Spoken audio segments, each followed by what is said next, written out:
There you go. It's still been a pretty good week. Gara is obviously not a sports guy. So how about those Rangers? That's the one sports team we can agree on. So that's good. It's also good this week because for 2 days, I can go outside in the afternoon, maybe do a little work around the house or something, and not sweat for 2 days. And now those days are gone. I will cherish those 2 days. Okay. So maybe fall will come sometime in January. And we can go back to it. So there were 2 guys that were stranded on a deserted island. And one of them went ballistic with panic. We're going to die. There's no food here. There's no fresh water here. We're going to die.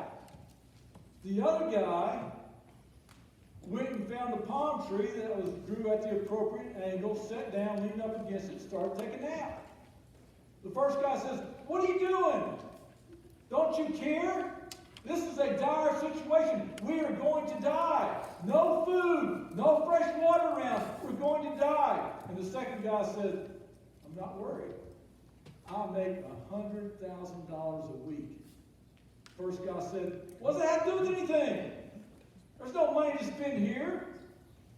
What good does it do if you make all that money? There's nothing to buy. We're going to die. Did you hear me? No food, no water." The second guy says, "You don't understand.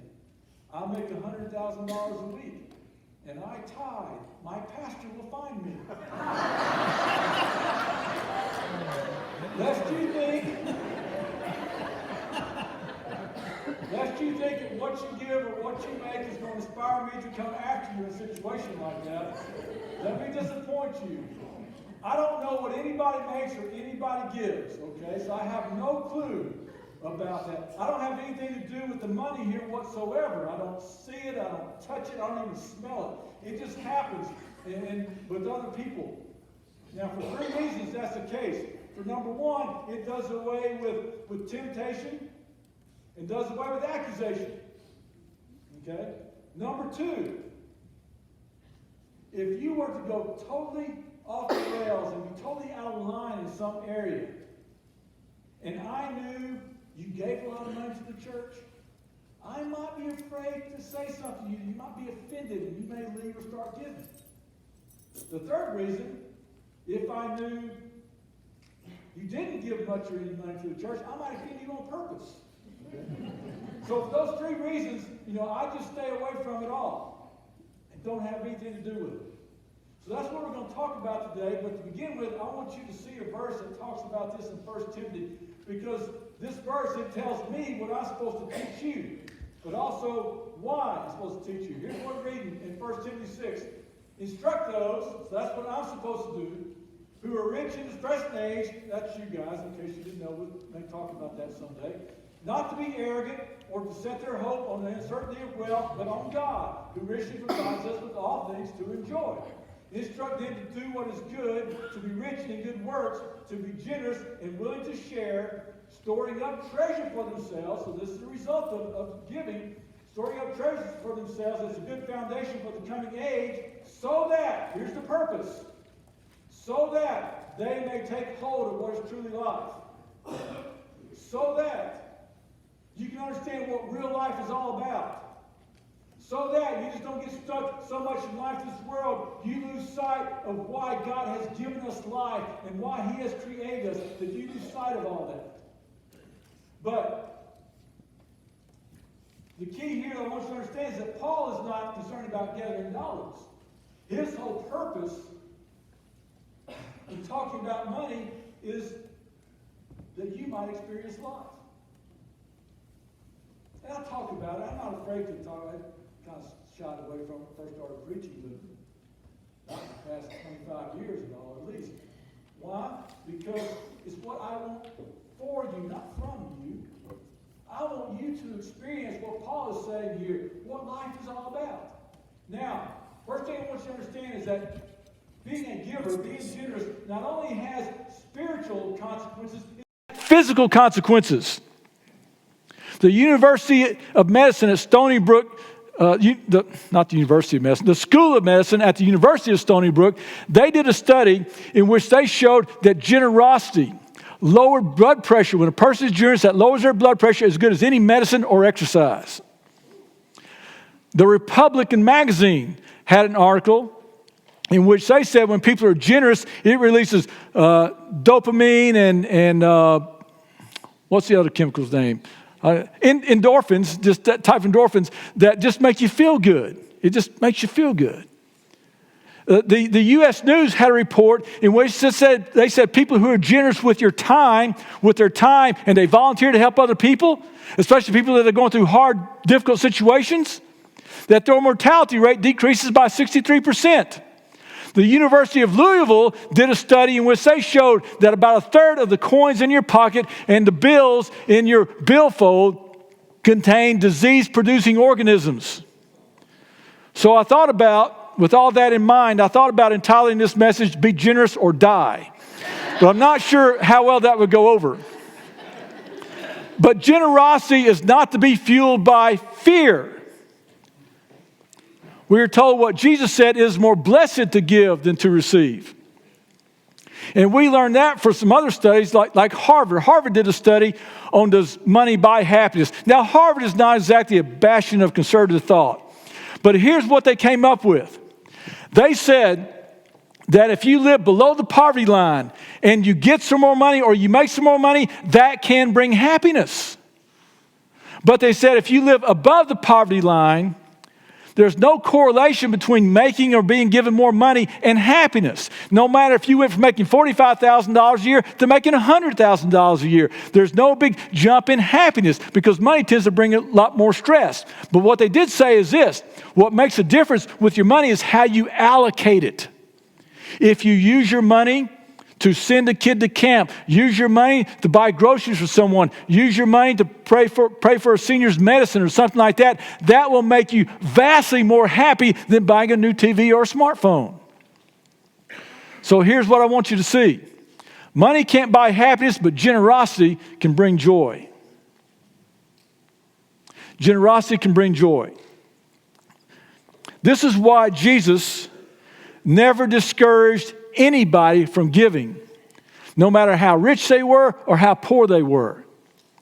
When the widow came and gave her 2 quarters and put them in the offering plate, that was all she had to live on. Jesus would say, oh no, don't do that. That was to buy her food for that day or maybe for the whole week. Jesus would say, oh no, you need that. Don't give that money. When that woman who was so desperate for money that she sold her body to guys who could care less about her, and she came in and began pouring perfume on Jesus' feet, Jesus said, no, you don't need to do that. You need to use that. You just keep that for yourself. When Mary came and broke that jar of nard and poured it on Jesus' head, her life savings, her whole retirement program, Jesus didn't say, oh, no, you'd be better off giving that to the poor. You don't need to do that for me.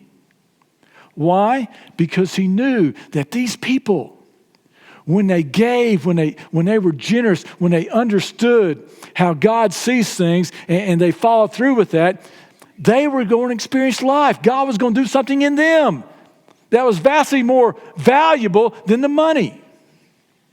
So, true story. True story. A girl named Elena was on a swim team for 4 seasons, for 4 years on the swim team. Loved being on the swim team. Enjoyed it. But she wasn't good at it. Never won a race.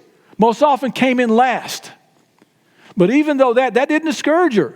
She still liked being a part of the swim team.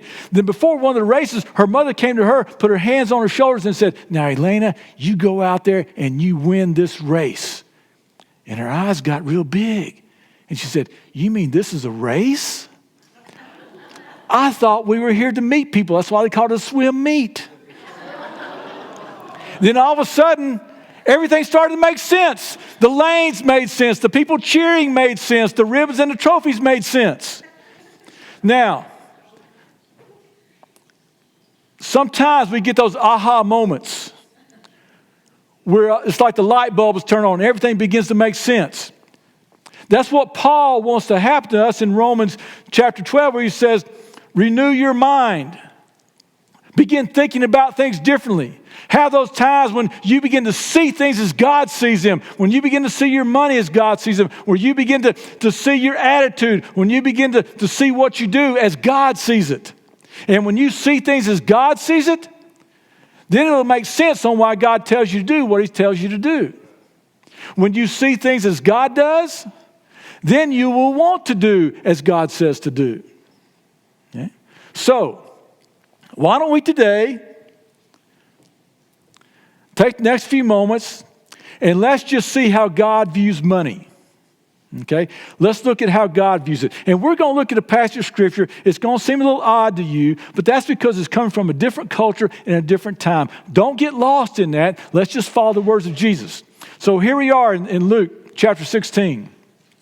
Now he said to the disciples, there was a rich man who received an accusation that his manager was squandering his possessions. So he called the manager in and asked, what is this I hear about you? Give an account of your management, because you can no longer be my manager. Then the manager said to himself, what will I do since my master has taken the management away from me? I'm not strong enough to dig. I'm ashamed to beg. I know what I'll do. Now, so here's what's happened. Let's back up for a minute before we go further. This guy, what he has is a little bit of time and a little bit of opportunity, because he knows he's about to lose it all. No more being a manager. So he has a little bit of time and a little bit of opportunity. What is he going to do with this little bit of time and a little bit of opportunity? And the parallel here is that you got a little bit of time and you got a little bit of opportunity. With your stuff, with your money, not much, what are you going to do with it? So here's what happens next. I know what I will do right now, at this time, in the present, so that when? So that in the future, later on, when I'm removed from management, people will welcome me into their homes. So what he's doing is saying, I can leverage this little bit of time, a little bit of opportunity that I have. How can I leverage that for the future? Okay, that's what he's asking himself. And so he comes up with this idea. So he summoned each one of his master's debtors. How much do you owe, my master? My master, he asked the first one. 100 measures of olive oil, he said. Take your invoice, he told him. Sit down quickly and write 50. You would do that for me? Oh, yes.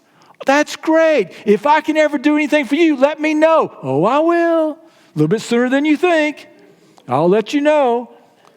The next he asked another, how much do you owe? 100 measures of wheat, he said. Take your invoice, he told him, and write 80. You would do that for me? Oh, yes, I'm going to do that for you. Well, if I can ever do anything for you. Now, you would think that his master is going to go ballistic at this point. How dare you? That's my stuff, and you're mismanaging it. You're just messing everything up. That's what you would think. He's going to be angry. He's going to go ballistic. But let's read on. The master praised the unrighteous manager. Why? Because he had acted shrewdly.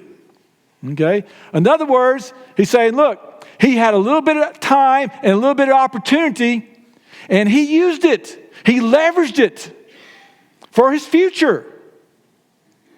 And so he praised him because he made the most of his time and opportunity for his future. Then Jesus pulls out the parable. Okay? I know it's the middle of our sentence here, but he's done with the parable. And this is what he says. For the children of this age are more shrewd than the children of light in dealing with their own people. In other words, those people who think that all there is this life is just this life, sometimes they're a lot smarter in dealing with their finances than those people who think there's more to this life than just this life. Why? Because the light bulb hasn't gone off in those people yet. They still don't see their money as God sees it. They see it as just what's involved with right now. They don't see that they have an opportunity to leverage their money for the future. So let's read on. So I tell you, make friends for yourselves by means of worldly wealth, by money, so that when it fails, they may welcome you into eternal dwellings. He's just saying, you leverage your stuff, your car, your tools, your stuff at home. You leverage that so it makes a difference for you in eternity. Okay? And then this is what we read as Jesus continues on. Whoever is faithful in very little is also faithful in much. And whoever is unrighteous in very little is also unrighteous in much. So he's kind of summing up what he's been saying with this parable. So if you have not been faithful with worldly wealth, who will trust you with what is genuine? And if you have not been faithful with what belongs to someone else, who will give you what is not your own? Now, let's sort of sum up what he's saying in those 3 verses. God sees money as a test. He sees money as a test. How are you going to use money, or his money in real? How are you going to use that? You are going to be held accountable to how you use your stuff. Okay? So this is what I want you to see first off. God used money as a test. Now let's go back through these 3 verses. Back to verse 10. Whoever is faithful in very little is also faithful in much. Whoever is unrighteous in very little is also unrighteous in much. Here's what we see from that. Not being able to give much is not an excuse for giving nothing. See, people think, I don't have that much to give, so I'm just not going to give anything. But what he's saying here, if you can't handle a little thing, then you even can't handle a big thing. Let me give you an example of this. It's a Alaska illustration, but I'm sorry, you'll figure out why it has to go this way. These 2 guys, they go camping out to sort of scout out the place they're going to hunt up at Peters Creek. Just think way off into the wilderness. And they're camping out there, and one of these guys is big and strong. He's got muscles on muscles.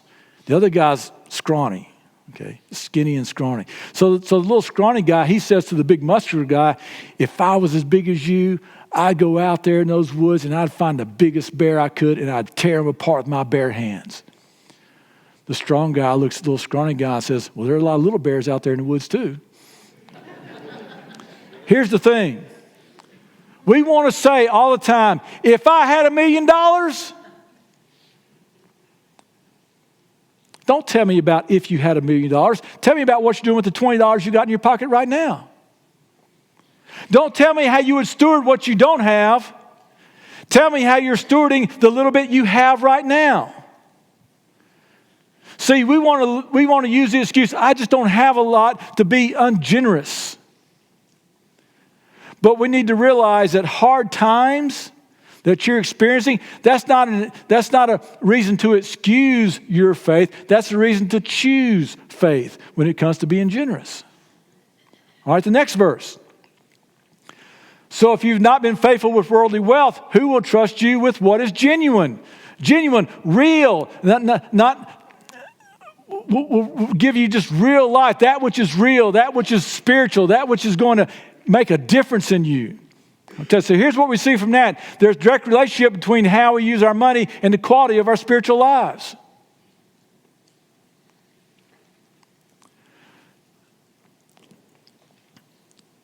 If you can't handle your money, how do you expect God to trust you with that which really matters? You see, there are a lot of Christians who are having trouble. They're not really excited about God. Their prayers aren't being answered. They basically have the spiritual blahs. And you wonder, why is that? I see other people, they're really excited about God. And they're always talking about what God is doing. I just don't see it in my life. Why? Well, it could be. Because your spirituality and your materiality are linked. Okay? You show me a person who is giving and saving and spending according to God's plan, I'll show you somebody who's excited about what God's doing in their life. They're linked. They go together. Next, and if you have not been faithful with what belongs to someone else, who will give you what is your own? If you haven't been faithful with your stuff because it's not yours, it's somebody else's, how do you expect God to give you anything? How do you expect God to come and bless you and work in your life? And then we read this. No servant can serve 2 masters, since either he will hate the one and love the other, or he will be devoted to one and despise the other. You cannot serve both God and mammon. Mammon, okay, I'm sorry, going back to God and money. For those of you who are under 30 years old, it's 40 years old, 50 years old, it's money. All of you are above 50, it's mammon. Okay, whichever way you want to do it.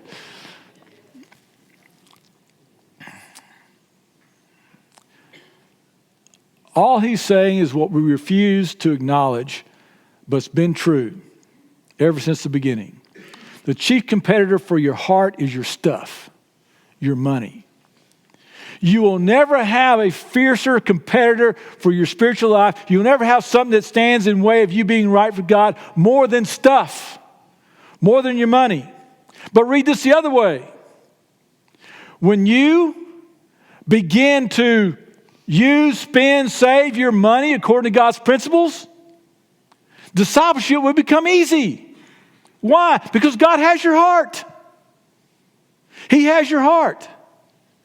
And so it won't be a struggle to get up and spend time with God. It won't be a struggle to open up His Word. It won't be a struggle to be a witness to somebody. It'll all flow very easily. Why? Because God has your heart. Now, how do you do this? How does this work out in your life? And all I'm going to do is kind of tell you right now what the Scripture says over and over and over and over again. Become a priority percentage giver. A priority. Make it the first thing. The first thing that you do with your stuff.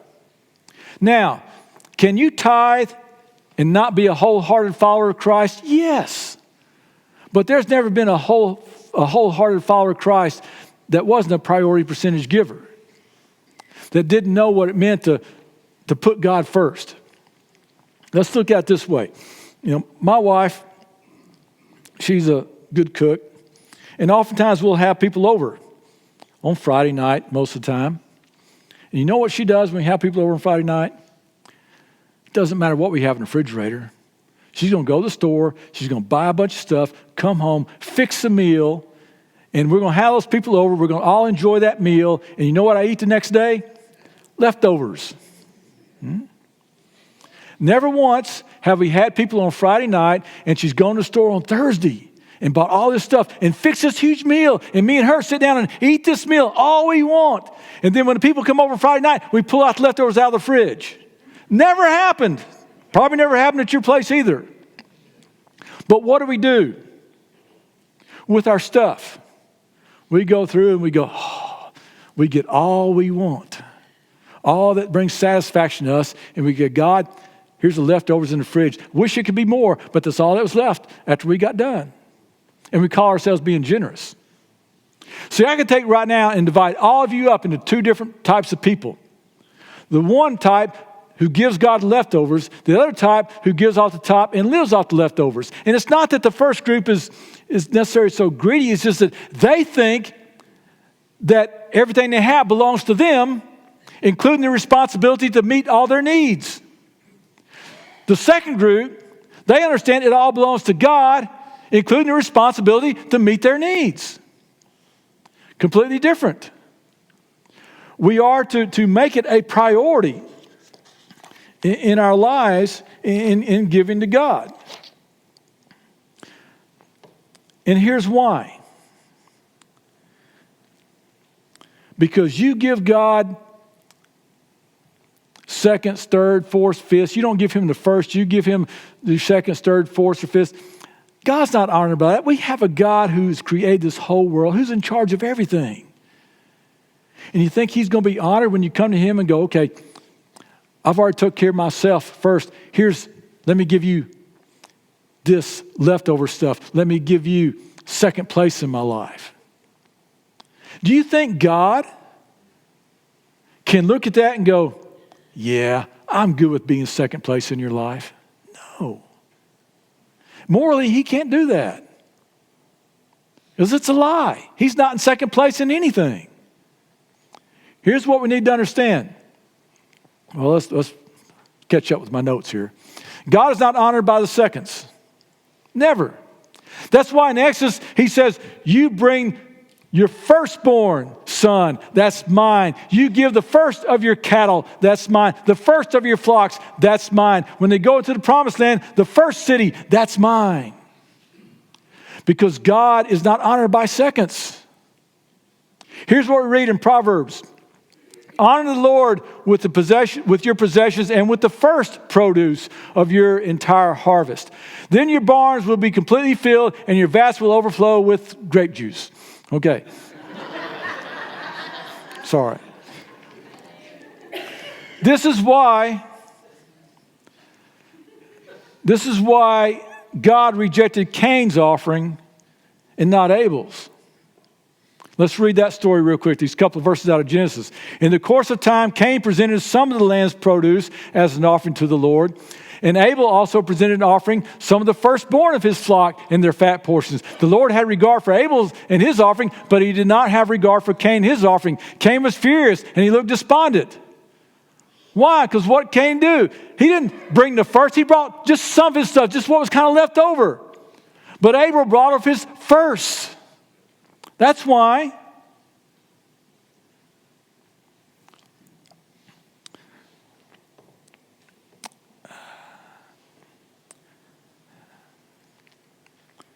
If you give your leftovers to God, you know who will give you credit for that?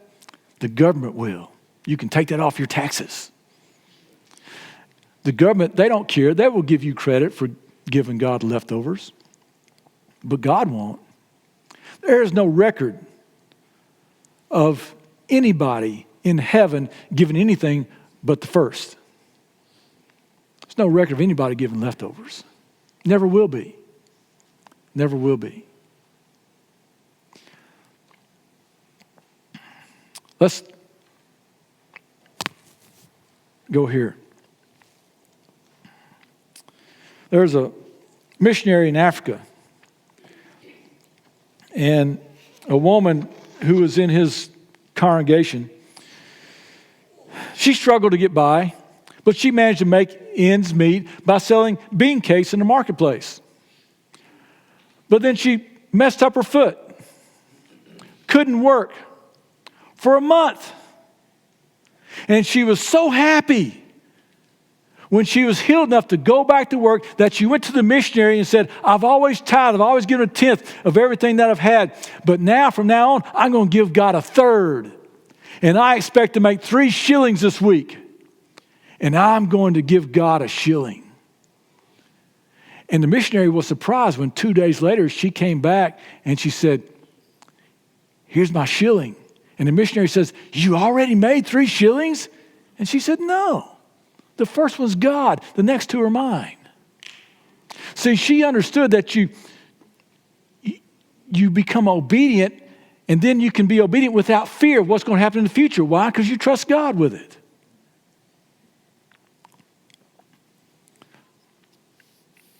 All right. Here's an over 50 name. Paul Harvey.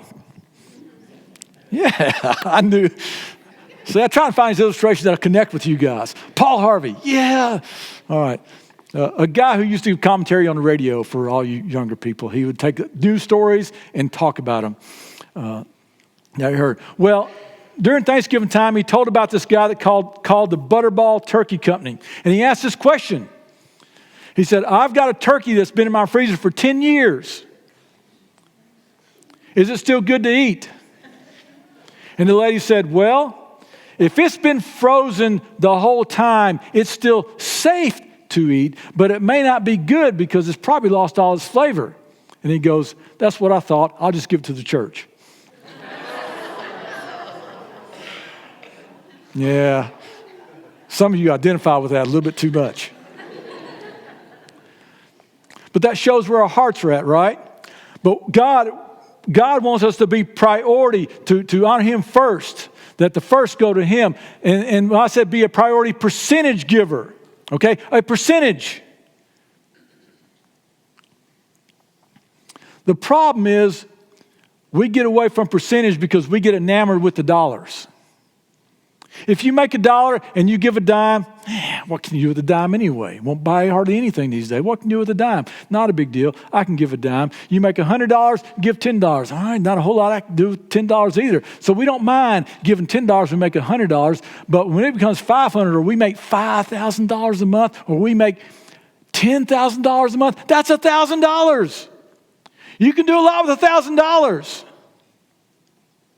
And so we get enamored with that. That's a car payment. That's a boat payment. I can buy a new gun with that. There's so many things we can do with that. $1,000. So we get enamored with the money. And we lose sight of the percentage. Remember the lady with the 2 mites? Jesus watches all these people give, and these other richer people, they come in and they dump up these huge amounts. And so the woman comes in and she gives her last 2 quarters. And Jesus says she gave so much more than all these other people who dumped in 1,000 times more than she did. Why did she give so much more? Because she gave all she had. See, Jesus thinks in percentages too. So think of it this way. Wayne calls me up. Wake up, eyes up here. Wayne calls me up. He deserves it after last week. Okay. He calls me up. He deserves all this illustration has to give. And he says, Randy, I was supposed to go speak in Marshall tonight about evangelism at this place.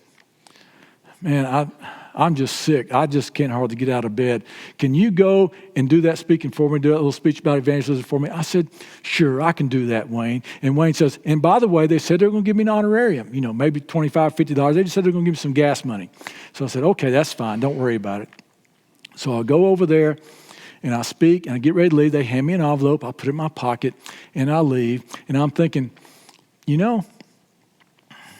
Wayne's retired. He's on a fixed income. I think I'll probably give him half. I'm thinking it's going to be like $50. I'll give him half of this. Just sort of be a blessing to him. Now I get to a red light and I open up the envelope. There's not $50 in there. There's $500 in there. And so I begin to think, $250 is a lot for somebody who doesn't do anything all day long except think of the ways that he can make fun of his pastor. So what do? I give him $50. Now, you're thinking, that's not very generous. And the reason you're thinking that is because you think in percentages too. You think in percentages too. So a priority percentage giver. And I hear all the time, but Randy, we're not under the law. Why are you talking about a percentage? We're not under the law. Didn't you preach about that? And yeah, I tried to nail that home to you over and over again. We are no longer under the law. But tithing came along way before the law. And besides that, is there ever one time in the Bible where you're called to do less under grace than what somebody would do being under the law? No, never would you want to do less being under grace than what was demanded of in the law. That's just an insult to salvation, is what that is. So, I'm going to ask you to do something.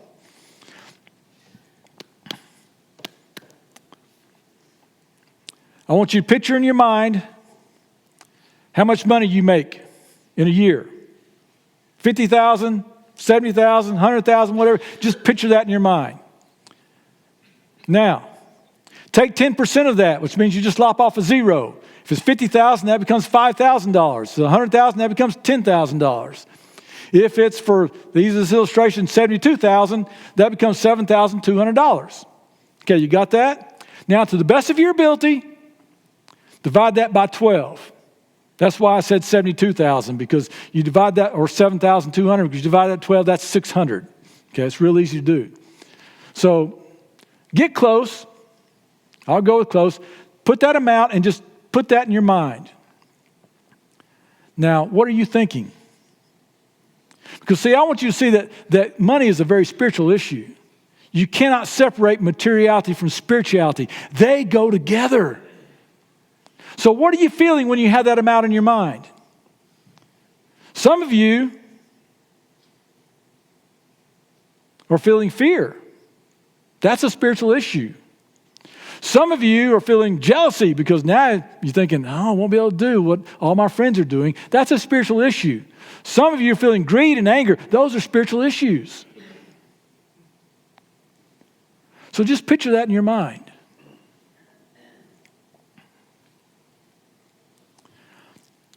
And then I want you to go back to what we said, what we've been talking about, what I've been trying to lead you through this whole time. When you see things as God sees them, then it'll make sense on doing what he says to do. When you can just see money as God sees it, it's a test. How you handle this is going to determine what happens in your life spiritually. It is the biggest roadblock into having God work in our hearts. Who are you going to serve? God or your money? Either one. You can't do both. It's going to be one or the other. And then think about what God told Cain after he had rejected his offerings because he was just bringing the leftovers or what was just hanging around. He told him, if you do well, will not your countenance be lifted up? If you do not do well, then sin is crouching at your door, and its desire is for you, but you must master it. He said, don't let stuff rule your life.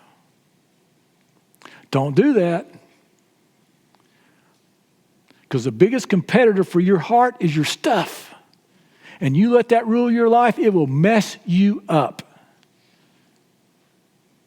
Cain chose poorly. I hope you will choose wisely. Now, before you think the wrong thing here, you know, last year about this time, we talked about where we were at financially and that we were, you know, not keeping up monthly, and I challenged you guys to give, and you did, and you've done a great job.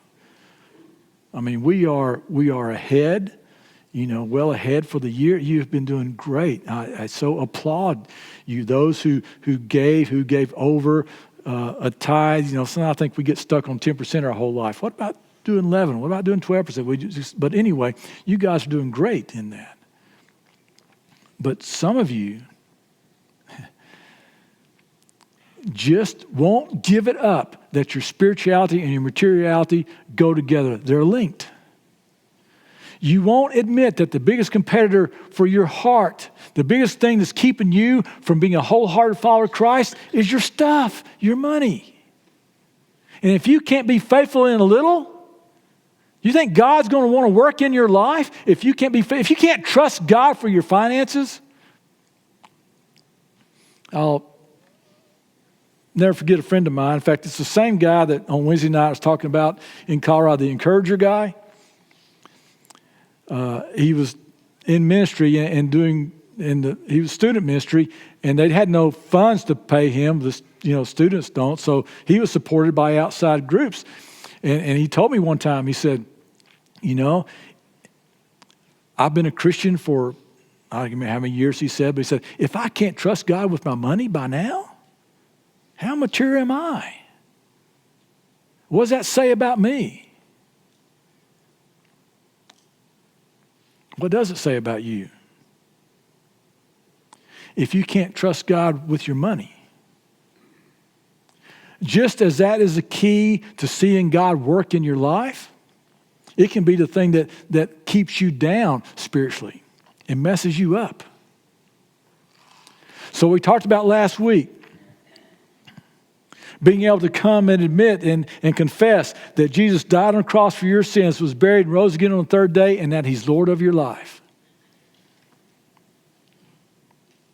And maybe some of you made that commitment, but maybe some of you, you're still being held back. And maybe you don't want to admit, but it may be your stuff. It may be your stuff. Maybe that's the commitment you need to make today. That God, I'm not going to let money keep me from experiencing what you have for me. I'm not going to let it stop me from not only affecting my eternity, but affecting my present relationship with you. And you may need to become a priority percentage giver. Maybe that's the case. Maybe you need to turn your life over to Christ and become a Christ follower. However God's speaking to you, I hope you respond. Let's stand together as our guys come forward.